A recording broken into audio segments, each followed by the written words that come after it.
Hello students, this is today's lesson on citing evidence. So this is going to be your in-text citation guide. So some of you probably in the past have maybe copied a website link and put it in parentheses or put it in the in your text somewhere. And yeah, that's not what you're going to be doing because these are MLA formatted in-text citations. This is what you need to do. And actually, this is not this is actually easier than that. So let's take a look. So our learning targets for today, I can cite strong and thorough textual evidence to support my claims, and I can seamlessly incorporate textual evidence in my own writing. And actually, there should be one more thing saying that I can use the correct format for my citations. All right, so citing within your writing, citing sources within your writing. So the credible Hulk, not the incredible Hulk, but the credible Hulk always cites his sources. And of course, the word credible means believable. So of course, incredible Hulk is unbelievable.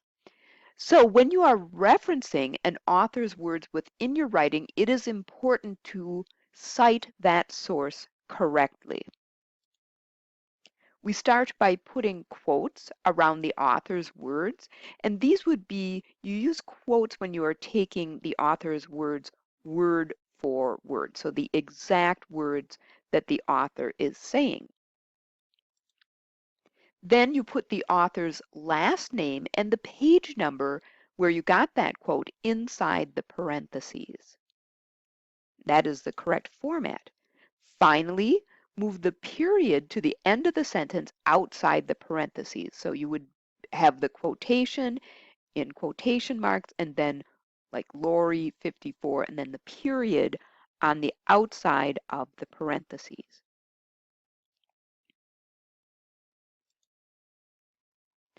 So let's take a look at a few examples here.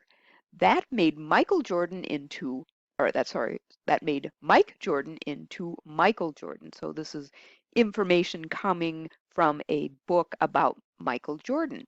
And the author who wrote this particular book is Lovett, and this information was gotten on page 68 of that book by Lovett. And notice that we don't know what the name of that book was. We don't know who published it or what year it was published. And all of that information is going to be in your works cited page. So you're going to have, this is kind of like a shorthand here indicating who wrote where you got this source. And then your works cited page is going to have the full entry with complete information about that source. So the second one, depression is a side effect of dying. Cancer is also a side effect of dying. Almost everything is really. And that was from a book by John Green, and that was from page 3. And then this last one, not only are we in the districts forced to remember the iron grip of the Capitol's power each year, we are forced to celebrate it. And that, of course, is from the book The Hunger Games by Suzanne Collins. So again, author's last name, and then the page number where you got that information. And of course, we'll go over how to cite websites and how to cite, um, text that you don't know what the author's name is. But right now, this is, step one. So then, when you have text that you want to quote directly, follow these steps. Again, first copy the quote word for word using the exact same punctuation and spelling, etc. And well, not a lot of times, but sometimes I will find a spelling mistake within a student's writing, and that happens. That happens to all of us, or a punctuation error. And what I do, and I told you guys that I check your sources, I really do. I go back to that original piece of information, that website, or if I can find the book online, I'll look at that information and I look to see, did the author So in this case, did Bradley make that spelling error or that punctuation error, or did the student make that punctuation error who wrote the essay? So we'll talk about what you can do to let your teacher know, let your reader know that it wasn't your mistake. Um, we'll talk about, what you need to do when you find a mistake in a book, because yeah, I find a lot of mistakes in books, and I wish I had a dime for every time I found a mistake in a book. I'd probably be, modestly wealthy. Not really. So then you want to attribute the author and the page number directly after the quote, and this is the correct way to punctuate it as well. And then for your works cited page, like I said on the previous slide, for your works cited page, what you want to do is have the full information. So Bradley is the author's last name, and in the full works cited entry, which is on a separate works cited page, and I know a lot of you are very familiar with a works cited page, but then you have the full information. So Bradley James, and then the book is called Flyboys, A True Story of Courage, and then you have the publisher and the publisher's city, and the date it was published.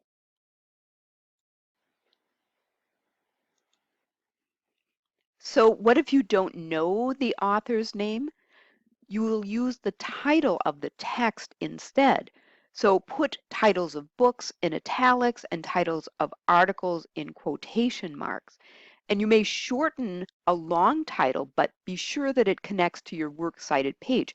I should be able to go, so this is an example right here, critical essays on racial relations, and it's probably a longer book name, but I should be able to go down to your works cited page and cross-reference and make sure that it's there. So I should see a title on your works cited page that says critical essays on racial relations. And a full title is Critical Essays on Racial Relations in the Southern United States. So, this is enough information here that I will be able to find this on your works cited page. All right. Now, there are different ways to include evidence. Number one is a run-in quote. Number two is peppering a quote. Number three is a block quotation. And number four is deleting parts of a quote. So some of you, when you write your essays, you just grab chunks of text and you put it into your essays. And sometimes you put quotation marks around it and sometimes not. If you don't put quotation marks around it, of course, it's plagiarism. However, even when you put in chunks of text with quotation marks, it still isn't your own words. And, we've talked about this before. Your research paper, your essay should be 2/3 your own words and 1/3 either quoted or paraphrased in information. So when I bring up your essay and I see on the Turnitin, it gives me a percentage of how much a paper is your information and how much is copied information, it should say 30%. Well, I would say between 20 and 30%, because you do need to have some copied, some quoted information, and you do need to have your own words. So 2/3 own words. Let me see if I can write this here. Own. I'll just write own words. Yeah, that's not too bad. Words. I'm going to run out of space here. Nope. Nailed it. All right. So what I want to do right now is show you an example. Okay, so now this is actually a really bad example of a bad example. Basically, this particular essay, when I pulled it up and looked at it and looked at the Turnitin number, it was 70%. So the student who wrote this copied 70% of his or her information. And if you look at like the first paragraph, I mean, the only word that isn't copied is this word right here.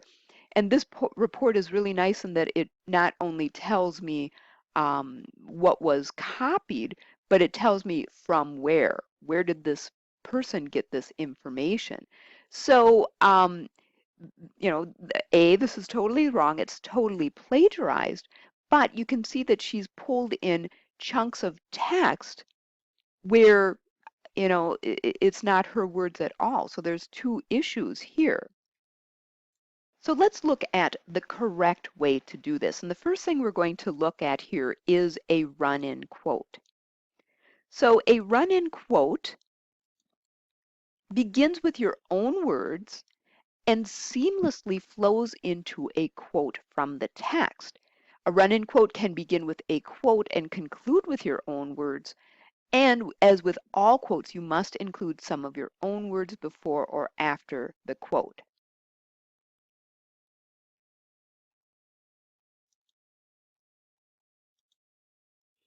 So what you want to do is you want to use the CSE method of writing.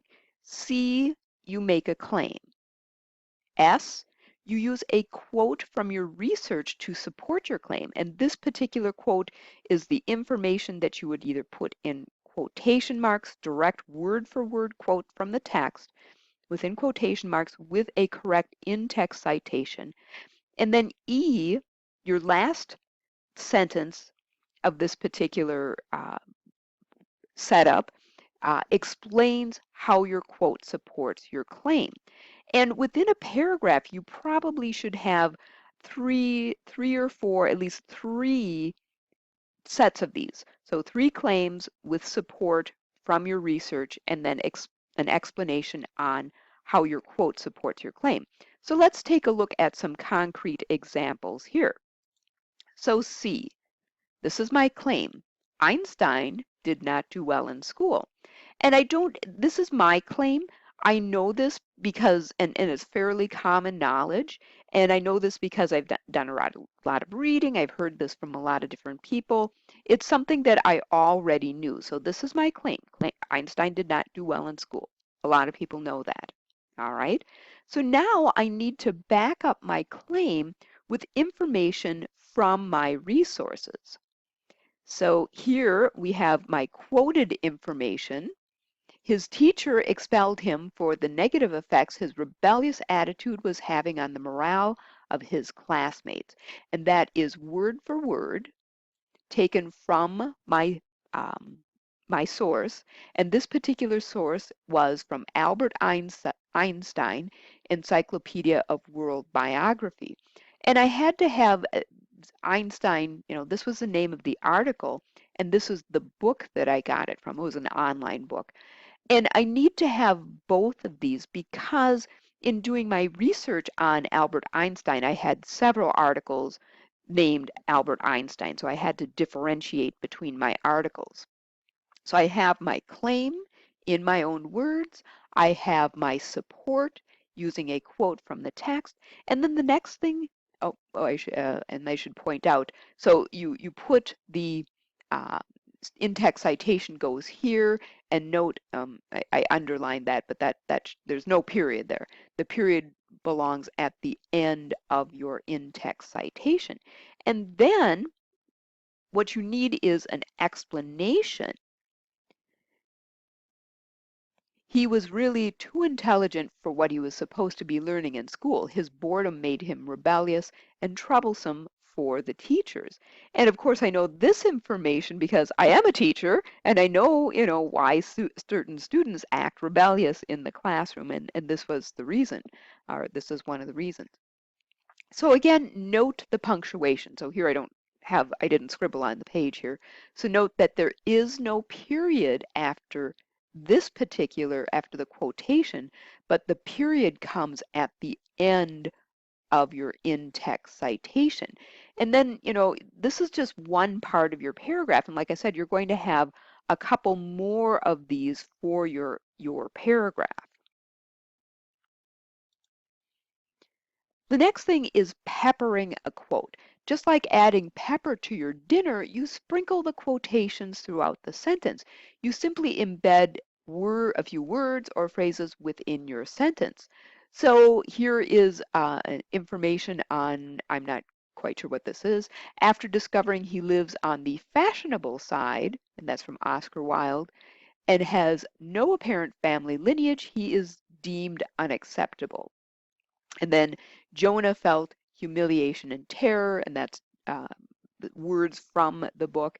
And this is from The Giver by Lois Lowry, page 59, as he waited to learn his fate in society. And if you haven't read The Giver, it's actually a really, really good book.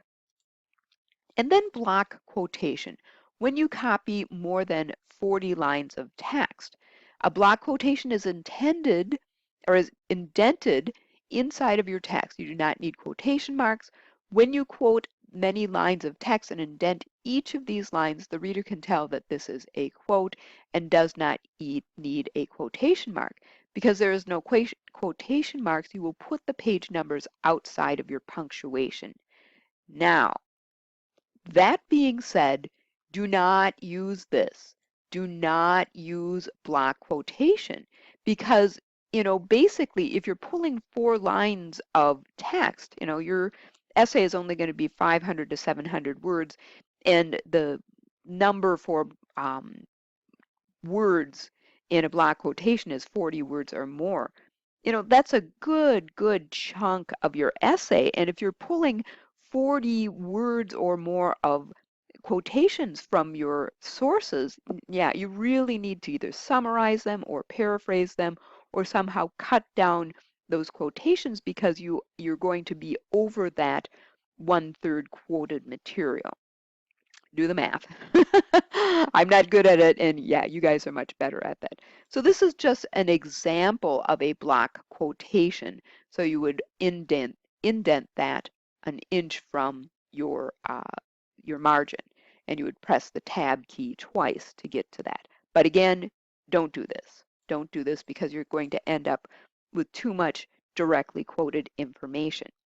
So a better idea is to paraphrase. Paraphrase, if you take the sentence, thoughts, and reword this into your own words, you have just paraphrased. When you paraphrase closely to the author's thoughts, original message, you must cite the source. So I like this little cartoon. What do you mean my facts are all wrong? I copied everything off the internet. Yeah, don't be that guy. Do not be that guy because, yep, he got an F on his paper. So this is an example. When Jonas was skipped over as he awaited his assignment, he became very embarrassed as he saw everyone around him begin to look in his direction. So this is rewording. If we go back to the original quote here, it's rewording kind of what this said right here, except, this particular writer used his or her own words on this as well, but just took the exact words humiliation and terror, which is what Jonah felt.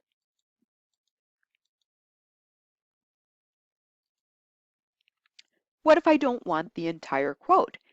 If the quote you wish to include in your response is long, or parts of the sentence are unnecessary to your point or irrelevant, you can delete part of the author's words with the ellipsis. So here we have Kareem was a people smuggler, dot, dot, dot. That's what an ellipsis is right here, driving people out of Shawari occupied Kabul to the relative safety of Pakistan.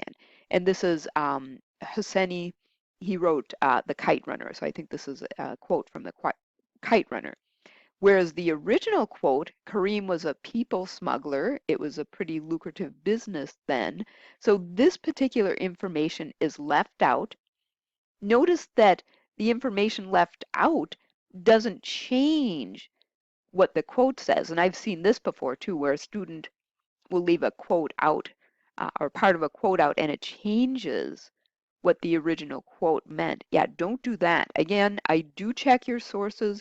If I'm not sure about what you're writing or if something looks a little strange, I will go and I will check your resources. So yeah, don't cheat, All right. So then, oops, I got to go to the next page. Say no to lonely quotes. Lonely quotes are sad quotes that have been left all alone. There is no information leading up to it, no claim. and then after the quote, there is no explanation. Do not do that. Don't leave that quote all by itself. Include your own words before and after that sad quote. So here's a quote all by itself. Do you see that sad, lonely quote? Why has the author left it all alone? Wah, wah, wah. Having a problem losing. There it is. There's my cursor. Okay. Citing dialogue. What? There's more? Wait, what? There's more? Yep, there's a special way to cite that dialogue. So if you find that you are quoting something that already has quotation marks, it's easy to cite any other piece of text. So citing dialogue, simply replace the quotation marks inside the quote with single quotation marks. Then add your quotation marks around the entire piece of text you cited. For example, this is a piece of information that was originally in quotations, but since we are quoting it, using it in our essay, you want to put single quotes around what was quoted in your quote, and then you want to put double quotes around what you were writing. So within John Green's story, these purple signal quotes were quotations within that original story. And if you have any questions on any of this, if you aren't sure how to cite something, or what you should cite, uh, or how anything, just let me know. All right, so then you need to have a works cited page, and your works cited page should come at the very end of your paper. I've told students you want to include it on a separate piece of paper, or a separate, a new page, a separate page. And I've had students separate, their documents. They've submitted their essay, and then they've submitted their works cited page. It should be all one document. You just want to start a new page for your works cited page. So for each source that you use in your essay, so you want to make sure that everything that you have used in your essay is in your works cited page, and the opposite is also true. Do not include anything in your works cited page that you haven't used in your paper to write it. So for each source that you use in your essay, you need not only citations in your text, so those in-text citations within parentheses, but you also need a works cited page. The works cited page gives the reader more detailed information about the sources that you have used in your essay. For each citation in your essay, there should be a corresponding works cited entry. Let me say that again. For each citation in your essay, there should be a corresponding works cited entry. And works cited entry must be in MLA format. And tomorrow's lesson is going to be how do you do MLA formatting. So, citing a direct quote, again, follow these steps word for word, and then you have the in-text citation, Bradley, and then on your works cited page, you're going to have that extended information. So the detailed information about your sources that you have used in your essay. Because, first of all, we want to include all of this information for our readers so that they know where to find and where we got our sources of information. I've lost my cursor again, guys. Hold on a second. So when I have long pauses and you see the cursor going back and forth on the page, that's what's happening. It's like, I lost my cursor. So, this just tells the author and the page number, but as I said before, this has all of the information, including the author's last and first name, the book that information came from, again, the publisher and the city of the publisher, and the date published. Now, couple of things. First of all, you're probably thinking, how am I supposed to know A, the correct MLA formatting of my citations, and B, how to cite this information? Well, there is something that you can use, and this is the CiteFast citation generator. So citefast.com is the website for that. And let me just show you, and I'll get rid of that. I don't need that anymore. So I'm going to go to CiteFast. It comes up for me because I go there a lot. Okay, and most importantly, when you go to citefast.com, you can see that there are three different tabs here. There's the APA formatting, which that's not what we use. APA is typically um, for science-based papers. And, don't worry about it. You don't, this is not really important until you get to maybe high school. I don't know if they use APA in high school, like science um, and sometimes history and anything that really basically isn't a language. So that's APA, but that is not what we're going to be using. We're going to be using MLA citation. There's also Chicago citation, which is just a different form of citation. And, all of these are fairly similar. And, if you do use APA accidentally, or if you use Chicago style accidentally, I'm not going to take points off for that. I'll just be happy that you had formatting, or that you had your in-text citations and your um, works cited page, but try to use the correct formatting. So this is a really easy way to do this, and I'm going to show you two things. Now, when you have it set to MLA formatting, and MLA 8, that's just the version that they're on right now, you can either pull a web page, and you want to make sure that you pull the right uh, source that you want here. So you want to first select your source, and the first thing I'm going to do is show you a web page. So I have one already queued up here, and this one is about giant pandas, and somebody said that they were going to be doing their essay on giant pandas, and National Geographic is a very good resource for information on animals.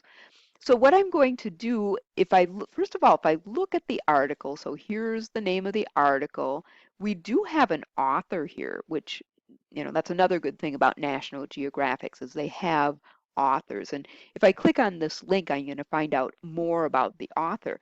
And it also has a publication date. So, wow, and it also tells me it'll take me 4 minutes to read. That's pretty cool. So I'm not going to worry about what this says, but let's say I used a direct quote from this particular article. Well, what I'm going to do is I'm going to copy the website information.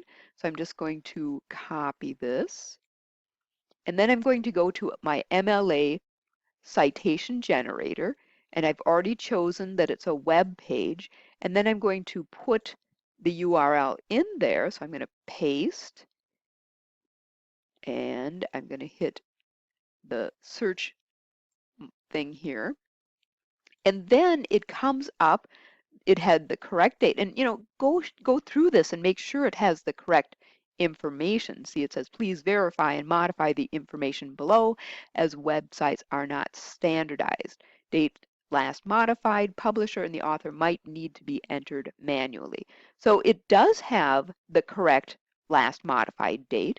It has the correct website, or it has the correct name of the document title. Note that the site title is not correct. So this is National Geographic, so I'm going to have to change that. National Geographics. And as I type it in, note over here in the upper right-hand corner that it's showing me what the citation is going to look like so far. And then I have the option to save on the citation. Whoops, I spelled that wrong, did I? National Geographic, okay, no S, sorry. Okay, so then I need to put in the author's name, and the author's name is Christine something. Del Amor. So I'm just gonna be lazy here. I'm gonna just copy this, and I'm gonna remember Christine because, well, that's my name, not spelt correctly, but so oops. But I don't want to have it like that. DellAmore. I think that was how it was. Amore. Yep. So I got that right. Make sure that you're doing this right, guys. So, and then Christine. Okay, so now I have all of my correct information. I have the author's name, I have the date that it was modified, the document title, the site title. Uh, Actually, maybe what I want to do here, let me refresh this. Let me see if I can refresh this. And because it says down here, publisher sponsor. Okay. Okay, and it didn't have the site name. Well, that's okay. Yeah, I'm not going to be that picky. Okay, so then what I want to do is I want to save this citation. And when I save this citation, it's going to come up here. And as you're doing your citation, so let me go to and give you an example of the book after I show you. Okay, so this is the way it would show up on your works cited page. So if I go and look at copy and paste, this is the way it would show up correctly. But when you're writing, this is the in-text citation. So if I click on in-text citation, whoops, it didn't have the, oh man, it didn't have the author. So now what I have to do is I have to edit this because I messed this up.